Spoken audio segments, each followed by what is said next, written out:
Day and happy Tuesday. I hope you're having a great start to your week. It is a super busy day here in Sulky Land. It's National Sewing Machine Day. I think that deserves a round of applause, but I can't find it. There we go. National Sewing Machine Day. So we've got to put our sewing machines to use, and I have a really cute project to share with you today that just might inspire you to run to your sewing machine and create, because we're going to be making an ice cream themed zipper pouch, and it's the cutest thing. Melanie Call of A Bit of Scrap Stuff, she designed this for us, and it's just adorable. You're going to love it, and you're going to be able to make one of these for gift giving. If you've got summer birthdays coming up that you need to make something for, it's quick and easy, but you can personalize it. So we're going to be going through that today. Today is also our webcast day with Parker on the Porch. That's right. At 2 p.m. Eastern Time, we will be going live with Jen Chesnick of Parker on the Porch, and she's going to take us through this Boba Tea in the Hoop zipper pouch project. Who out there has had a boba tea, or sometimes they're called bubble tea? It's a, fancy little drink that can either be made of tea or juice, and it has these little tapioca pearls in the bottom of the drink, and sometimes they're called popping bobas, and they can be made of fruit, and there's all kinds of varieties of boba tea. So you could change up the little zipper pouch as well to reflect your favorite boba tea flavor. And it's just the cutest thing. It has a little 3D straw element, and it's so precious. Also, if you want to grab up the kit for today's webcast, we still have a limited number of kits available. And the kit comes with all of the design files to create the Boba Tea in the Hoop zipper pouch, as well as a bonus Boba Tea stuffy.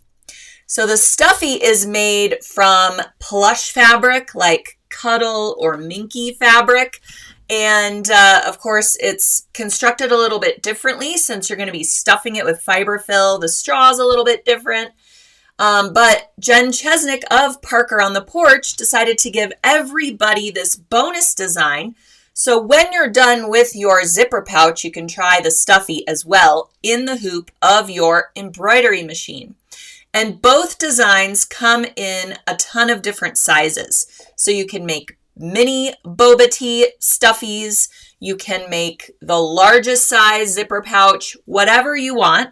The zipper pouch features Sulky Felty, which, I've been talking about forever because I absolutely love it. Actually, today's zipper pouch for the ice cream also features Sulky Felty. So I thought I would go ahead and give away an assortment pack of Sulky Felty to one lucky viewer who is watching, commenting, posting, engaging with me today here on So What. All you have to do is one or more of those things to be eligible to win today's gifty from Sulky. We've got assortment packs of Felty, a rainbow pack, a heather pack, and a neutral pack. And now we also have Felty on a roll.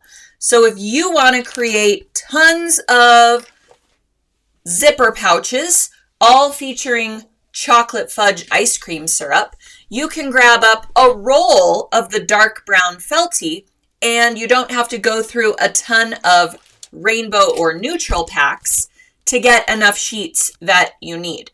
Also, Felty is on mega sale right now because it's one of our featured products for our webcast today. And whenever we do a webcast, we have a flash sale that lasts the whole day of the webcast. So there's tons of stuff on sale already right now at sulky.com.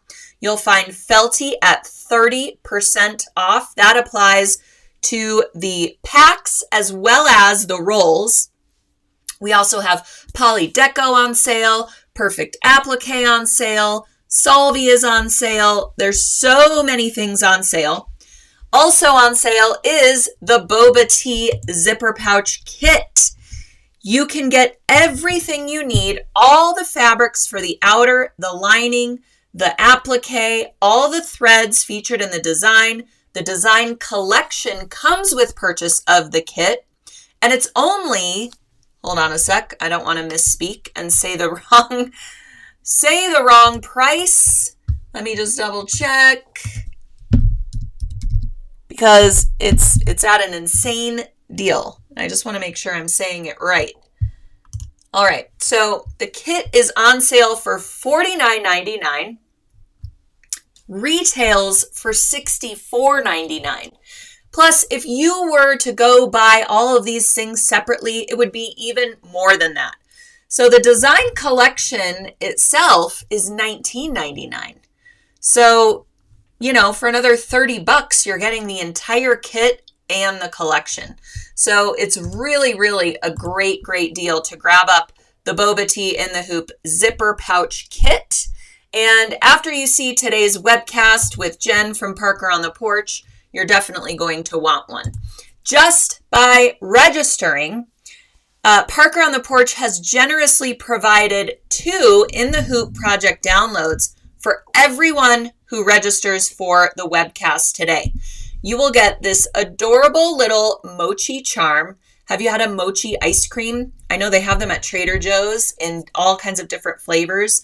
But mochi ice cream is a little ice cream ball, like a bonbon, right? But instead of covered in chocolate, it's covered in this like tapioca starch stuff. I think they might even be gluten-free. But at any rate, they're just fun little kind of 1-2 bite desserts, and go with your mochi very well. Or excuse me, go with your boba tea very well. So you can make little mochi charms. These are also made out of the Felty. And gift these to everyone. Make them in all different colors from your rainbow assortment pack. You can maybe even use scraps from your kit, depending on which size of zipper pouch you decide to make from your kit. You'll also get the Better with Bubbles card guard in the Hoop project. So a card guard is basically like a mini wallet or a gift card holder. So this would make a really cute packaged gift. You can make somebody the In the Hoop Boba Tea zipper pouch, add a little mochi charm, add a little gift card in the card guard for your favorite boba tea shop. And I know my girls would go absolutely batty for it. Also in this picture, you can see this tiny little boba tea charm.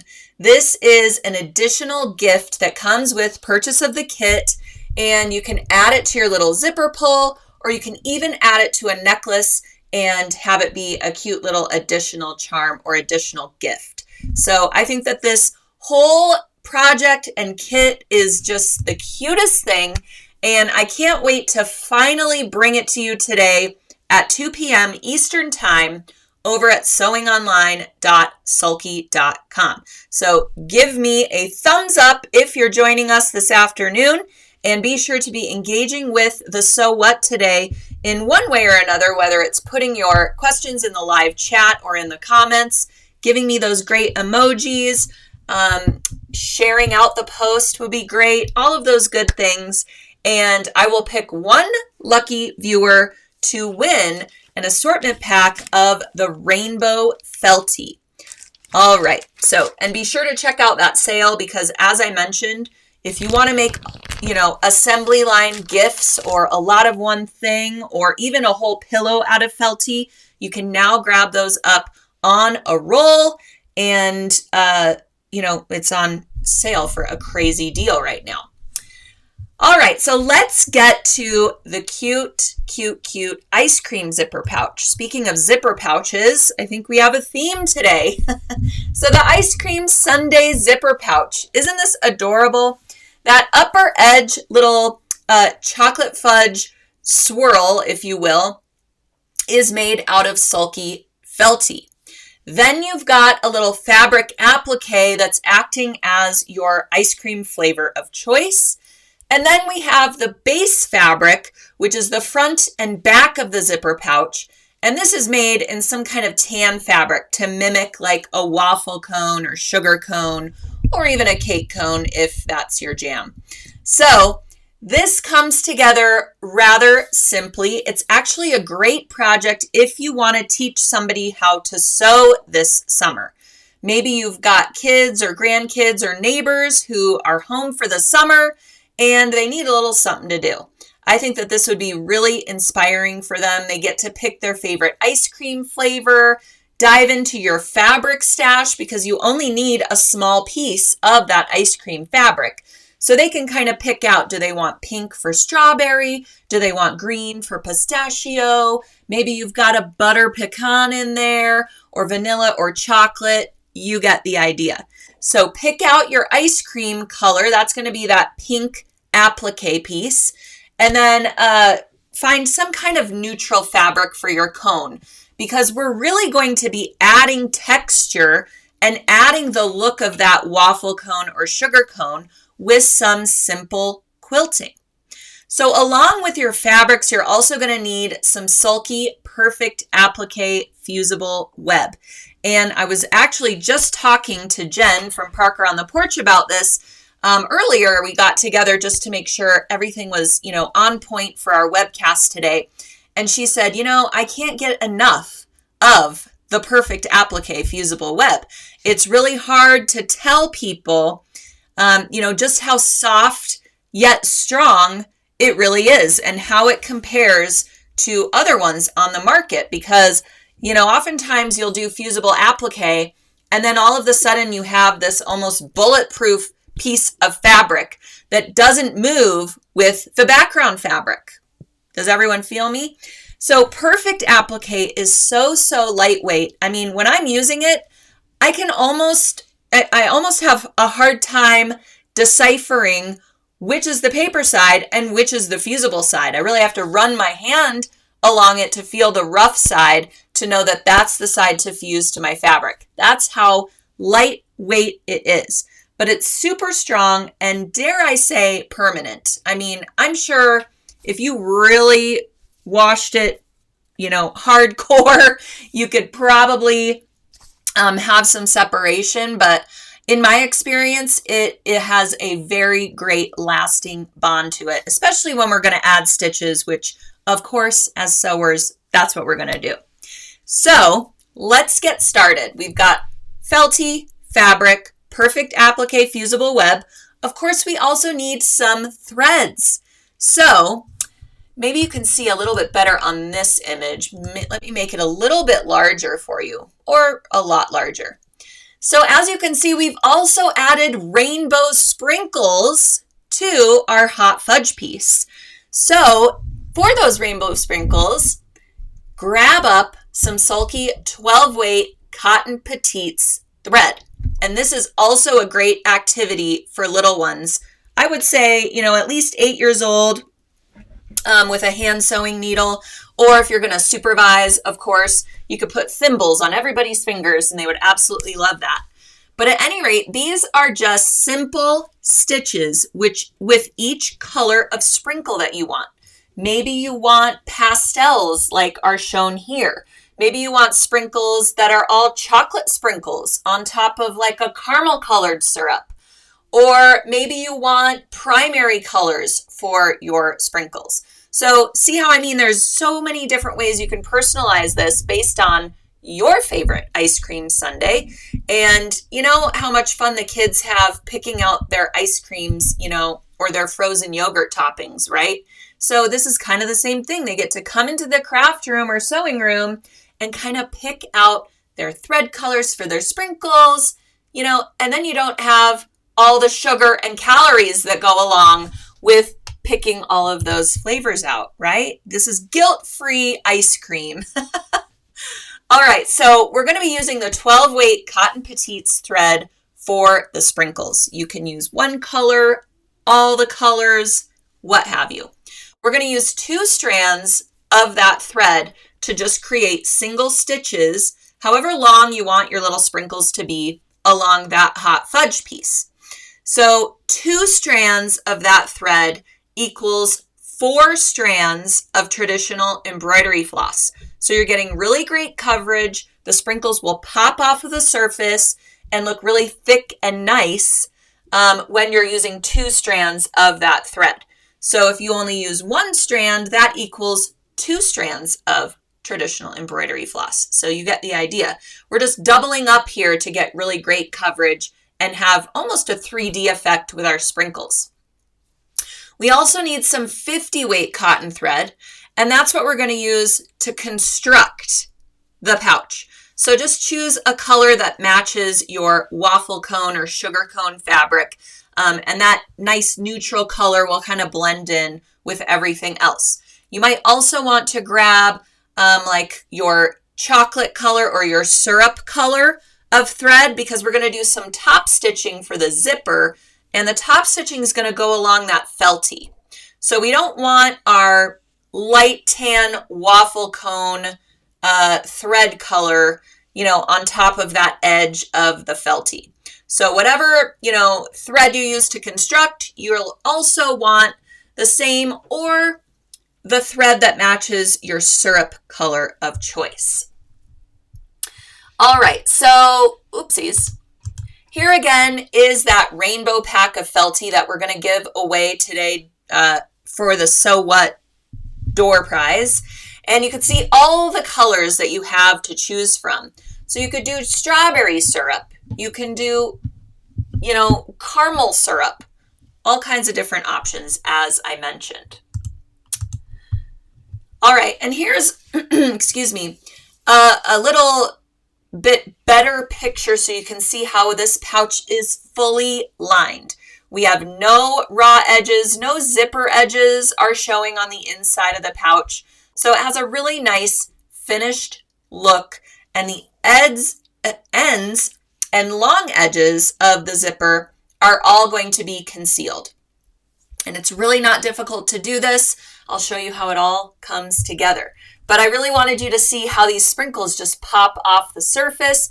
They're all hidden because we are going to add those before we fuse our syrup in place. So the back of all those stitches are going to be fused between those layers, and it just seals them up really nicely and helps contribute to the longevity of the pouch, and just super, super cute. All right, and here you can see the quilting that we're going to add. This is the back of the pouch. So you'll want that thread to kind of blend in with your tan colored fabric or whatever flavor of cone that you're choosing. And then again, as I mentioned, some thread that matches your felty color that you're using for the syrup. All right, so all of our products are kind of out, so obviously you also need a lining fabric. I think it's really cute to choose a cute little gingham or a nod to like a tablecloth fabric. I think that's really cute. But of course, dive into your stash. You might even have an ice cream themed fabric, which would be so cute for the lining. So first we're going to concentrate on the quilting. And instead of using batting for this, Melanie decided to use fusible fleece. I love fusible fleece, especially for bag projects. You might even be able to find fusible batting out there as well, but I find it's much loftier than fusible fleece. Fusible fleece is a little denser and generally lighter, even lower loft than low loft batting. So it's really great for a zipper pouch where we need to turn things right side out. We don't want it to be super plushy. We just want to add a little bit of structure, and it's going to act as sort of our backing for our quilting stitches. So you can choose a crosshatch design for your quilting as shown. Just place your lines equidistant from each other, then flip it over, do the other lines. Always sew in the same direction when you're quilting, even on smaller pieces like this. And once you fuse the batting, the fusible fleece to the wrong side of the fabric, those two are really acting as one. So you don't have any shifting during the quilting process. It's really great. You could also just do, sort of up horizontal and vertical lines as well. So just have fun with it. Again, a great project for beginners or teaching people to sew. You could even have them mark the lines and then stitch right over them. Use some kind of removable marking pen and then have them remove that. They particularly love the friction heat removable marking pens. It's really fun to watch them, iron over the marks and have them disappear. So lots of teaching moments within this project as well. Oh, I should mention, we're going to quilt the front zipper pouch piece and the back zipper pouch piece as well. So then you're going to have your two quilted pieces. You can set your backing zipper pouch piece kind of aside, and we'll work on the applique on the front. So with the free pattern at Sulky.com, it's called Ice Cream Sundae Zipper Pouch, and all you need to do is add it to your cart at Sulky.com, and you'll get a printable PDF pattern for the entirety of today's project. It also comes with templates for the little wave edge of our ice cream piece, as well as our scoopy, Sundae topping edge as well. So you don't have to freehand that, but you certainly could if you wanted to. It does come with the pattern though, so you can easily just transfer those lines and you don't even have to think about it. Better yet, have the little ones transfer the lines. They'll love drawing along the little squiggly edge. So we've got our ice cream piece, and again, choose a color of fabric that mimics your favorite flavor of ice cream, and you'll cut it to size and then add that scalloped wavy edge, either transferring from the pattern template or creating your own. Once you have that, completely forgot about our fusible web. You're going to want to apply your fusible web to the wrong side of the felty, which there's really no right or wrong side, so just choose a wrong side, and the wrong side of your ice cream fabric. And you want to fuse that in place before you cut your wavy edge. And yes, you can fuse Sulky Felty. It's also totally washable. It is the greatest needle felt fabric.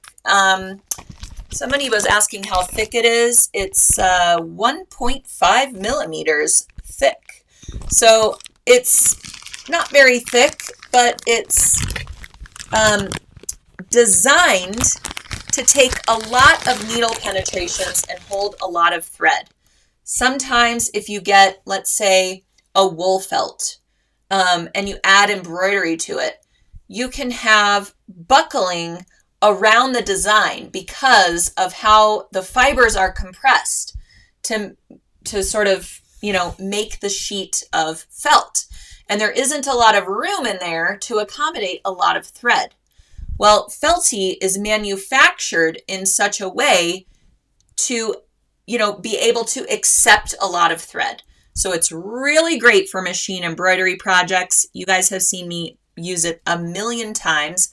We're using it today in the Boba Tea zipper pouch in the Hoop project, as well as those little mochi charms. So if you haven't tried it yet, I highly, highly recommend. It also has a really nice factory edge to it that you can use for the upper edge of your chocolate syrup or caramel syrup or what have you against that zipper when you're adding it. So at any rate, yes, it is machine washable. It can get wet, so you can use water-soluble stabilizers with it if you need to. And it's fusible as well. All right, so we're going to fuse our perfect applique to the Felty as well as our ice cream fabric. Then we're going to cut our wavy edge on the ice cream fabric. And we're going to position that ice cream fabric on our zipper pouch front. And notice how the upper edge of the ice cream is placed a little bit further down from the upper edge of our zipper pouch front. And that is just to reduce bulk when you're adding that zipper. So very smartly constructed here. You want to just shift it down slightly so it's just beyond that zipper seam allowance. And then it will be hidden by the upper edge of our felty piece. So don't worry about that, being seen. So after you fuse that in place, now we're going to prepare our cute little sundae syrup. So you'll want to cut this out of felty. Remember, it's got the perfect applique attached. And we want to put the perfect applique on after sewing all of those sprinkles. That way we are kind of sealing the back of all of those stitches.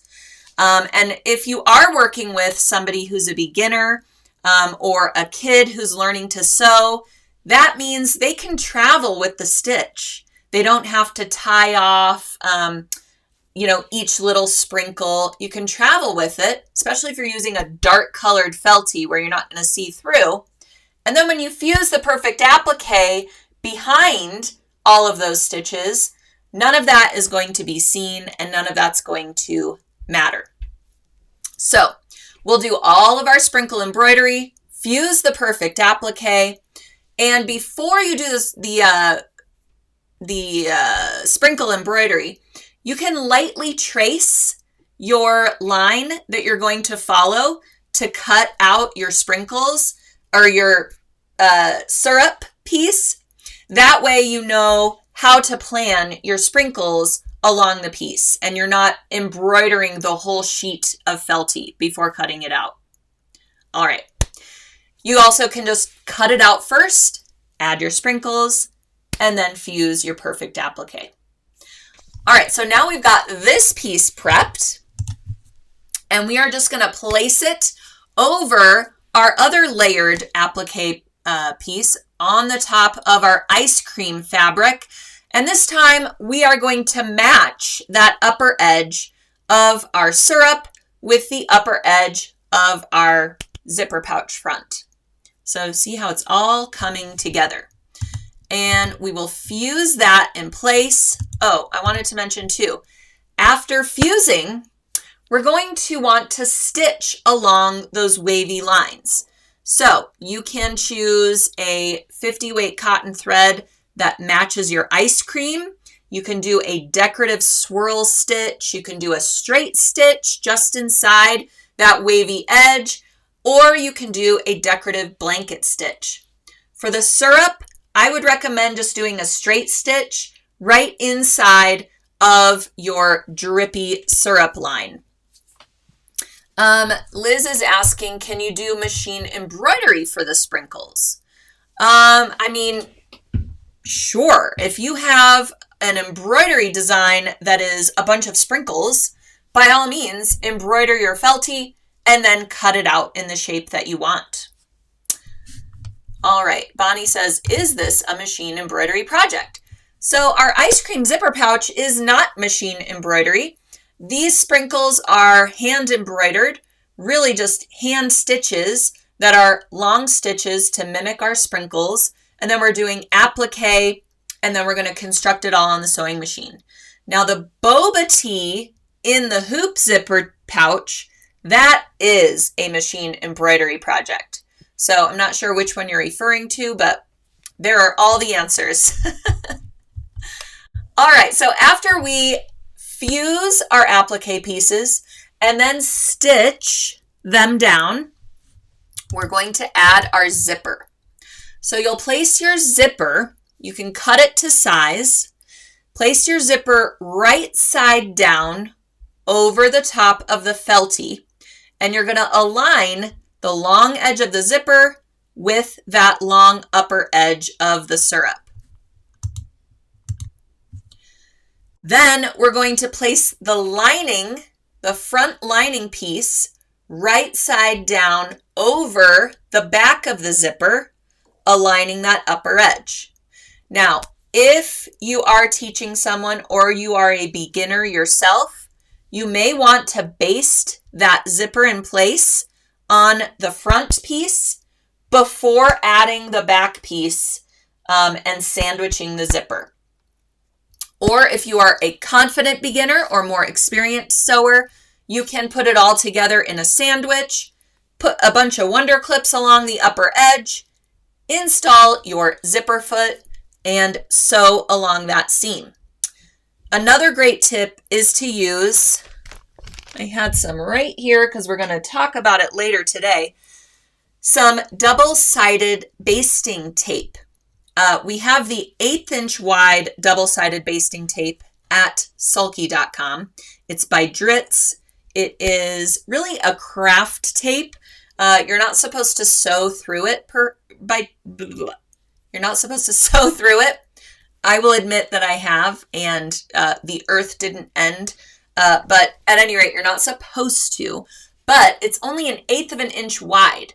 So it's really great to place along the long edges of zippers because you're going to sew probably at a 1/4 inch seam allowance most of the time. So you'll miss the tape, but your zipper will be basted in place using that tape. And be sure to move that zipper pull out of the way of your stitching while you stitch across the long edge. So I always pull my zipper tape about to the middle. I start at the end of my zipper. When I approach the zipper, I sink the needle down into the fabric, raise the presser foot, move my zipper pull back to the beginning, and then finish sewing the seam. That way you don't have a little wavy spot because your needle or your presser foot was inhibited by your zipper pull. So once you have sewn that zipper side in place, here we are with a ton of Wonder Clips, but as I mentioned, you can use Wonder Clips, 1/8 inch wide double-sided basting tape that we have at sulky.com, or you can baste on the sewing machine. So now we've got this side of the zipper attached. We have our front piece and we have our lining front piece sandwiching that raw edge of the zipper. So you'll pull those fabrics so that their wrong sides are facing and all of the edges are aligned. And you just want to top stitch along that seam. So here's where I was saying you'll want a thread that matches your felty when you do this side of the top stitching. That way it blends in so nicely. You're going to want to use that same thread anyways when you do your applique stitching. So just have a couple of threads at the ready that match all of these different fabrics so you can easily kind of swap when you need to. So after doing that top stitching, we need to do the exact same thing to add the back and the lining piece. So we are going to take our back cone piece that's been quilted and place it right side down over the top of our cute little applique piece, but aligning it along the opposite zipper edge. You're going to take your back lining piece and put it right side up with everything else over the top. So now we're sandwiching the zipper again, but we have our finished outer front piece inside of that sandwich as well. So we're going to do the same thing, Wonder Clips, basting tape, what have you, and stitch the opposite long edge of the zipper. Lots and lots of Wonder Clips when you're dealing with zippers. And then we're going to do the same thing, meaning we're going to take the pieces we just sewed, turn them to the right side so that their wrong sides are facing, making sure that the edges and corners are aligned, and you're going to top stitch along that edge. So now you want to go back to the thread that you used to quilt your waffle cone piece.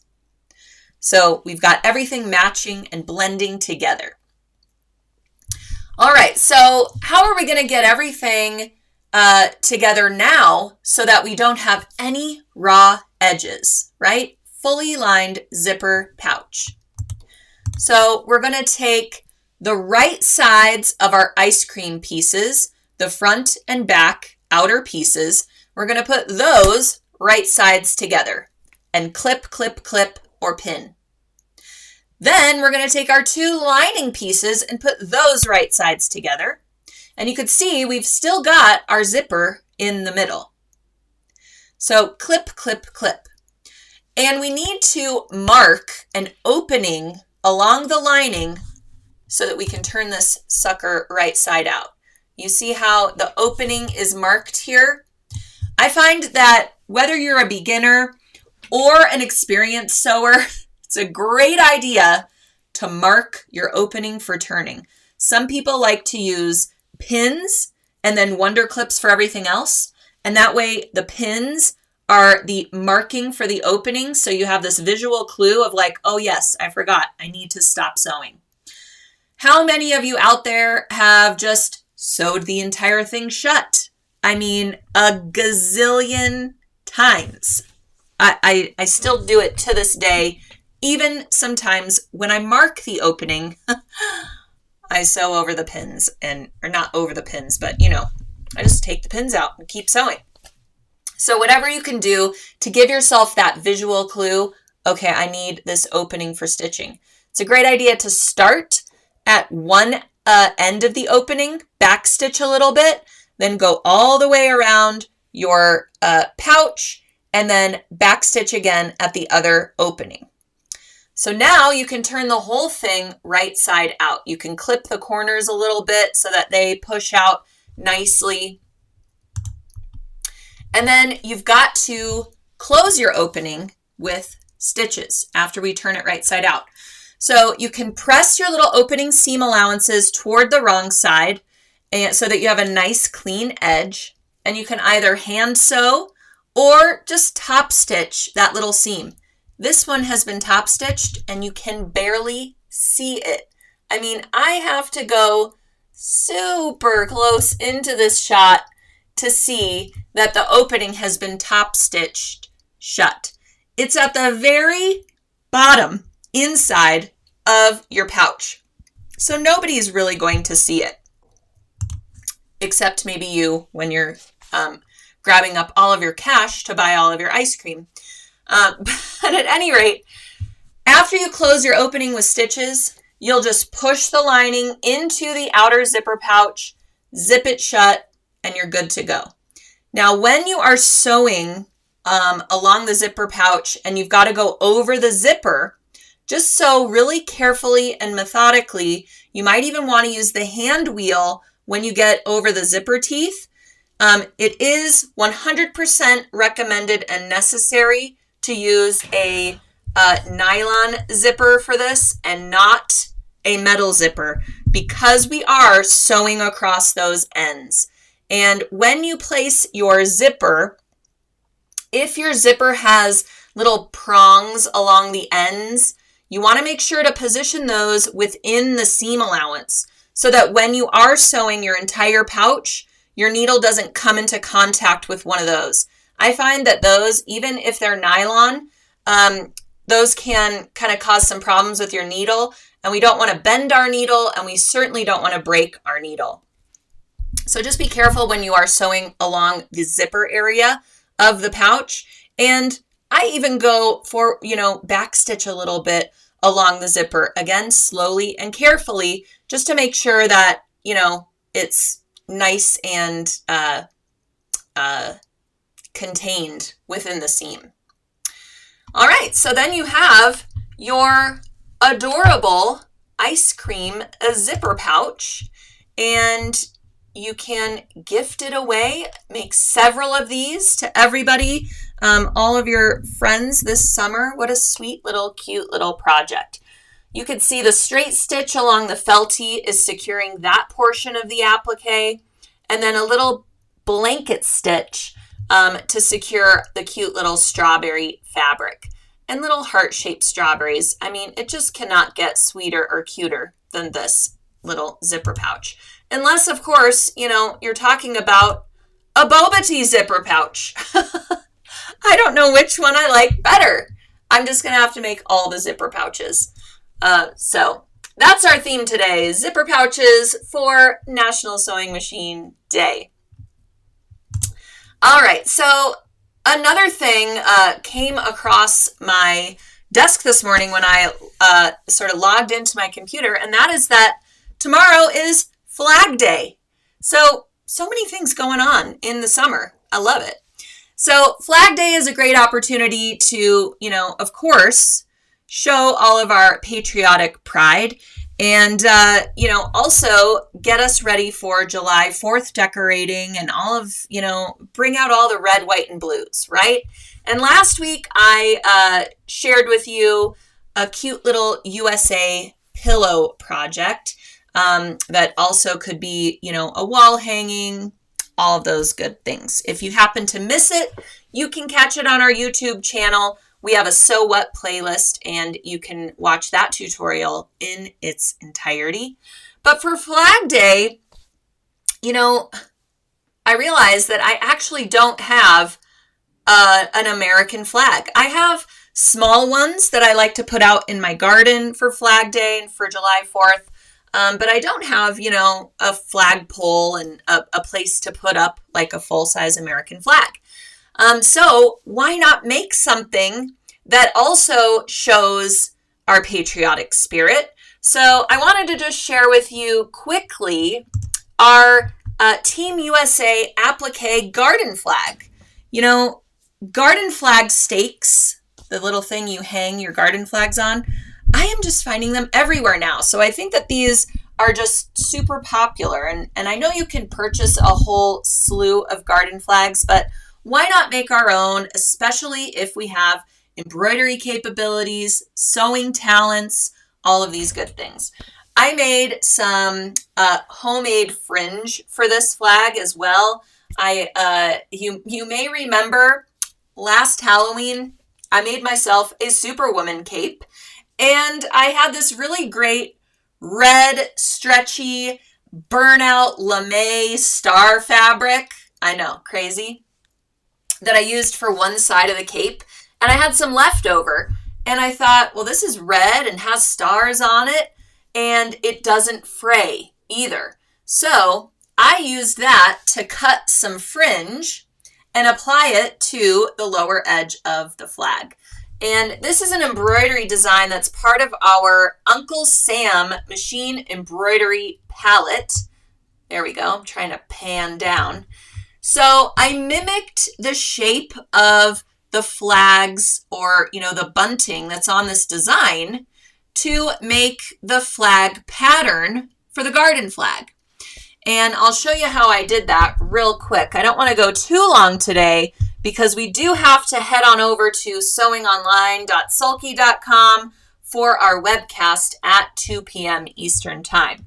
But since Flag Day is tomorrow, I thought you'd have enough time to whip up a cute little garden flag. You could also use this just as a wall hanging as well if you don't happen to have a garden flag stake or something to hang it with outside.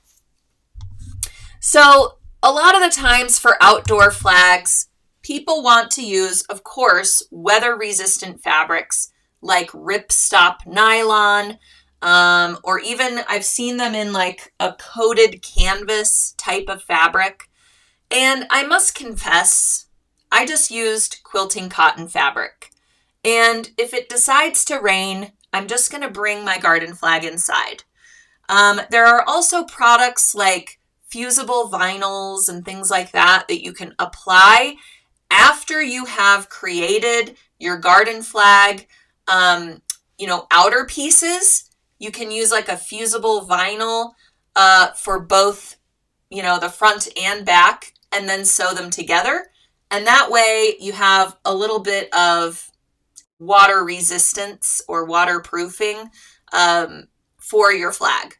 So there's a lot of different options for those types of fabrics, but I will confess and say I used a Kona cotton in a really great blue color. And then for my applique letters, which were all done in the hoop of the embroidery machine, I used Sulky Felty. Another theme for today. So the designs have these sort of, I don't know, the style of lettering is like your Letterman jacket, you know, something like that. So that's why I went with Felty for the applique letters portion of the design. It also gives it some texture, some dimension, makes it pop. So you can choose another quilting cotton or a different type of fabric for your applique letters if you so choose. So also with our Uncle Sam machine embroidery collection, you can purchase the Uncle Sam machine embroidery palette, which includes a mixture of sulky rayon threads and sulky poly sparkle threads. So the poly sparkle threads are a 30 weight polyester thread with flecks of metallic running through it. So you can do little star accents like the ones featured on this flag, using that poly sparkle thread for a little bit of glitz, a little, patriotic shine. So I gathered a bunch of different fabrics for this and decided to, instead of using that red print with the blue stars on it for the appliques, I thought that would just be too busy. I went with the sulky Felty for that. And then I had a bunch of different fabrics in my stash that I could choose for the base of the flag itself. And after auditioning the Felty over the top of the fabrics, I went with the pretty bright blue. So you're going to want to bring your design into your embroidery machine, and all of the designs in the Uncle Sam palette come in 3 sizes. One for a 4x4 hoop, one for a 5x7 hoop, and one for a 6x10 hoop. So if you have smaller hoop capabilities, you're able to use the 4x4 designs. You'll just want to probably adjust the size of your flag. Maybe you want to make a smaller bunting that sort of mimics the bunting with the star underneath the Team USA, those types of things. So at any rate, I used the 5x7 design, and I did enlarge it a little bit, I think maybe 15% or so, just on the machine screen. So you're going to hoop up your fabric with some stabilizer, of course. And for my flag, I used Sulky Fuse and Stitch. Fuse and Stitch is a fusible stabilizer, and it is going to also act as almost an interfacing once my flag is complete, because it's a cutaway stabilizer. So it's going to remain with the flag after the embroidery is complete. We don't tear it away or wash it away, right? So when the flag is hanging, it won't kind of sag. It'll still have some good structure to it because we're going to leave that stabilizer intact after the embroidery is complete. So the design will start with the lettering appliques. And first it will sew the placement stitches for our Felty or for whatever fabric you choose for the letters. So I cut some little pieces of Felty to, a little bit larger than the letters. And I used Sulky KK2000, a little shot of that to stick it down onto my fabric that's in the hoop. And then the machine is going to sew out the tacking stitches. The tacking stitches do exactly that. They tack the Felty or the fabric in place. Now we need to use our applique scissors to cut around the tacking stitches. And we want to get as close to those stitches without snipping through them that we can, which is why applique scissors are really handy. You can slip the little duckbill side of the applique scissors underneath the fabric, and it allows you to get the blade really close to those stitches. I will say with these letters, there are some intricate spots that are too difficult to reach with the duckbill edge of the applique scissors. So for those areas, I like to use my curved tip squeezers.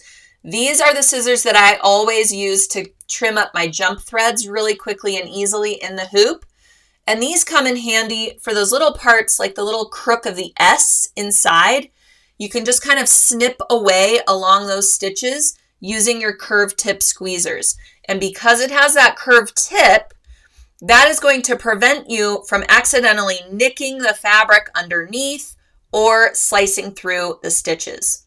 So just a heads up, especially if you're using that 4x4 design size, it's a little tricky to get in there and trim away the areas of those letters. So just be patient and get, a smaller, sharp-tipped scissor, ideally with a curved end, and you'll be okay. So once those are trimmed away, you're going to do the next step of the design, which is the satin stitch edging. And that's going to conceal all of those raw edges. So once you do all the letters and the cute little flag using the Poly Sparkle, we're going to remove our fabric from the hoop, and we can remove the stabilizer if you would like, or you can leave it in place. I did mention I was going to use it as an additional interfacing for the flag.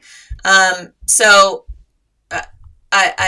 must not really remember what I did with the project. I'm going to have to refer to my own blog post because I thought I left it in place. Maybe I tore it away and then decided to fuse a piece in place afterwards. So I apologize for getting that wrong in my own project. With so many things going on, it's hard to keep them all straight. All right, so now we're going to create our pattern for this type of garden flag. You can certainly just cut a rectangle, but I wanted to have that cute little edge that mimics the flags in the actual design itself.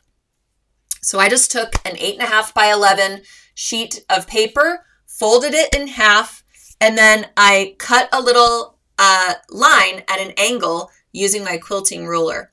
So I really just eyeballed this. There's more instructions about this on the blog as well. So if you want to make it exactly like this, then you can refer to that blog post, and then you won't get confused about my stabilizer usage either. So once you make your pattern, center this piece on top of the design you just embroidered. And then we're going to add to the upper edge so that we have a casing so that we can slide our garden flag hanger and have something to hang it with. So I'm going to mark about 4 inches above my sheet of paper, and that's going to be my casing allowance. And that way my design is still nice and centered along the main part of the flag. So you can see I've outlined the main pattern, and then I have my chalk lines denoting my casing allowance as well. So I'm going to cut around the outer edge of the pattern, adding a little bit of seam allowance. Now I'm going to cut the same piece out of my flag backing piece. So I've got 2 pieces that look like they need a good press. Now I'm going to make my fun self fringe.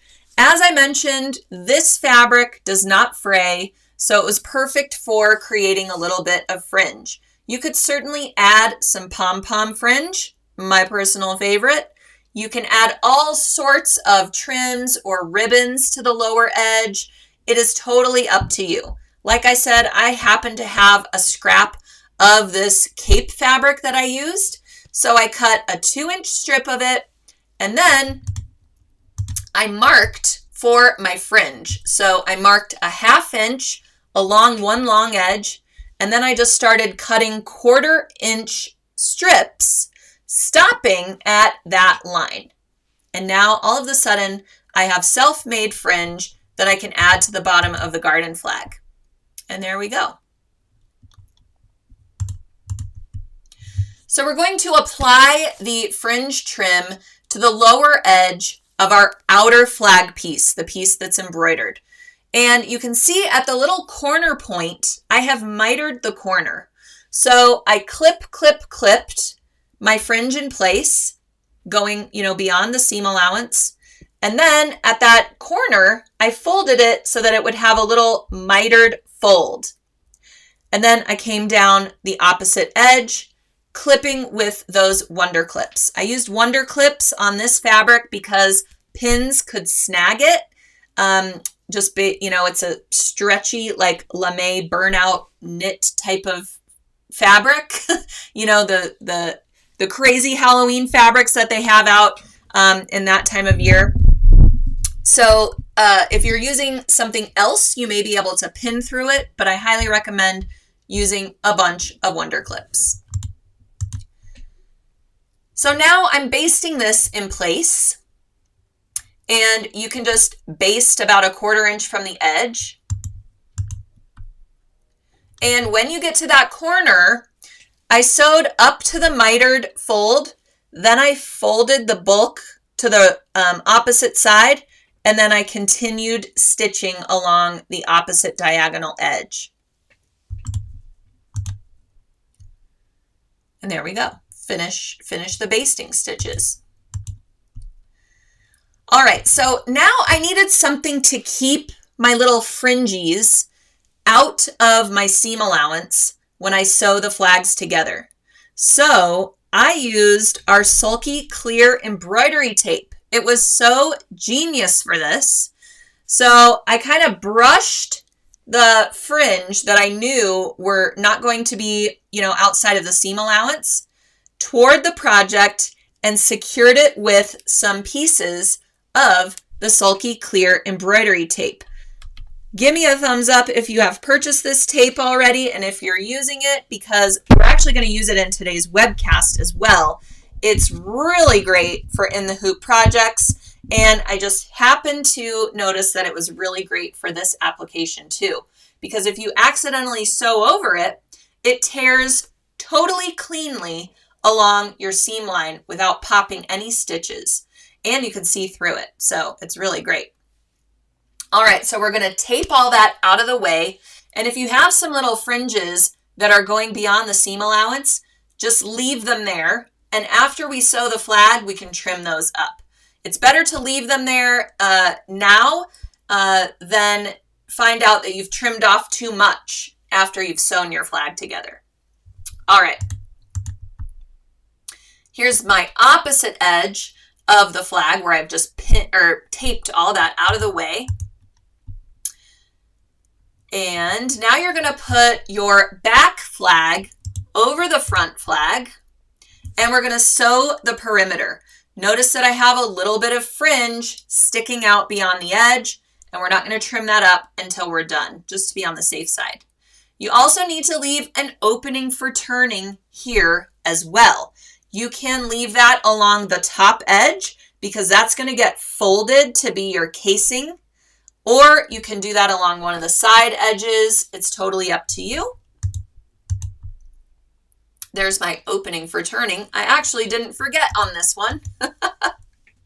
And now we can trim up those fringe edges and kind of trim across the points so that when we turn it right side out, you can kind of grade that seam allowance a little bit to get a nice sharp point at your corners, because there is a little bit of bulk now that we've got that fringe attached at those corners as well. And use your favorite turning tool to turn it right side out through the opening, run it along the seams, and get your corners poked out nicely. You can tug on your fringe a little bit, make sure it's nice and flat. You can give it a little bit of a press along the edges. Be careful with whatever fabric or trim you're using when you have the hot iron along that lower edge. If your fabric will not tolerate the heat from an iron, then you'll need to finger press those areas really well. We also have this really great seam roller tool at sulky.com. It's this little plastic deal, and you can run this along any seam that you can't use an iron on. It's really great for cork fabrics, faux leather, and you can really, press it nicely. And it's just a little bit easier and better because you can add more pressure to those types of seams than you can just with your fingers. All right, so now it looks really weird when you turn it right side out because you've got that tape in place. So we've got to carefully remove all of that tape, give it a good press as I mentioned, and then we're going to fold that casing upper edge. So we're going to fold it along that original chalk line that we had from our pattern. Fold it along that line towards the wrong side. And I used a Clover hot hammer for this, or hot ruler, excuse me. We also have those at Sulky.com. And I had no idea how much I was going to use that tool, but it's really great. It's basically like a super thin ruler with obviously crisp edges and corners and points, and you can iron right through it. So it's particularly great for smaller things like when you need to double fold a 1/4 inch seam allowance and you inevitably have like a little bit of wavy edge to that because it's really difficult to get those, narrow seam allowances pressed. But I also like it for things like this when I'm dealing with multiple layers of fabric and potentially interfacing in between. So I put the hot ruler in between both layers of fabric, fold it over, and then I have a nice crisp upper edge for my casing. Then we're going to you're going to unfold it and then fold that edge so it's like concealed, right? So now we have our casing and it's wide enough to accommodate even those garden hangers or garden flag stakes that have like the curly end to it. Those are like the bane of my existence, but of course that's the one that I have.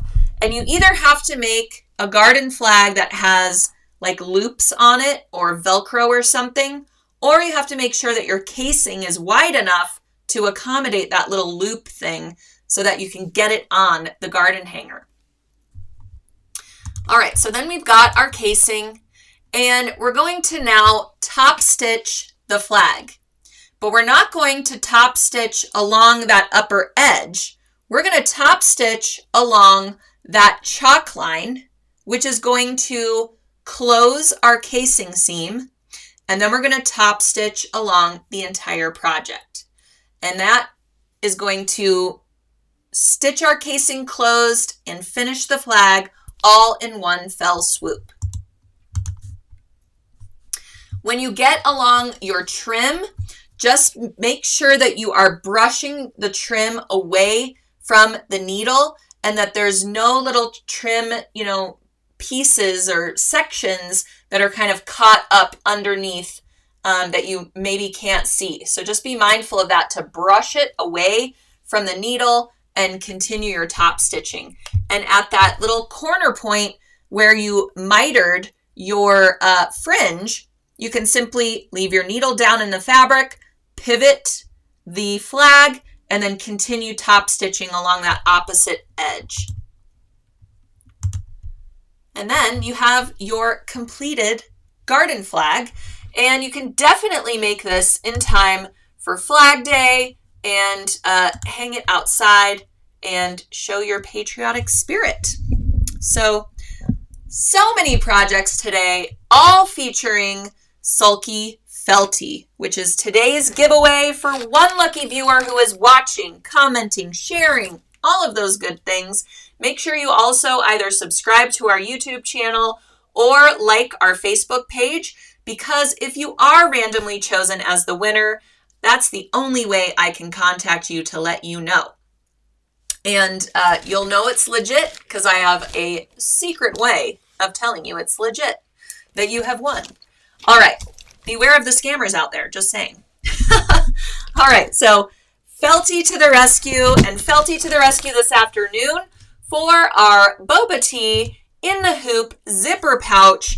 If you missed this at the top of today's show, I just want to make sure everybody is registered so you can get your cute little freebies from Parker on the Porch, and you can join us at 2 p.m. Eastern Time at sewingonline.sulky.com, where Jen Chesnick from Parker on the Porch is going to take us through this project step by step. She's also going to take us through the little mochi charm. So if you want to see how that freebie comes together, be sure to join us because she's going to give us a total tutorial on that as well as the In the Hoop zipper pouch. And be sure to grab up your kit. We only have those while supplies last, and you all know how quickly our kits sell out for these events. So I want to make sure that you get everything that you need. And don't forget, lots of things on sale already for our webcast day of celebrating National Sewing Machine Day. So head on over to sulky.com, check out all the great sales. Be sure to get that boba tea kit in your cart, and have a great time sewing today. I'll see most all of you, hopefully, at 2 p.m. Eastern Time. So grab another cup of coffee or the beverage of your choice. Head on over to sewingonline.sulky.com. You can log in, hang out in the viewing room, start participating in the live chat, and I'll be with you in about an hour. So have a great rest of your day, everyone, and yay for boba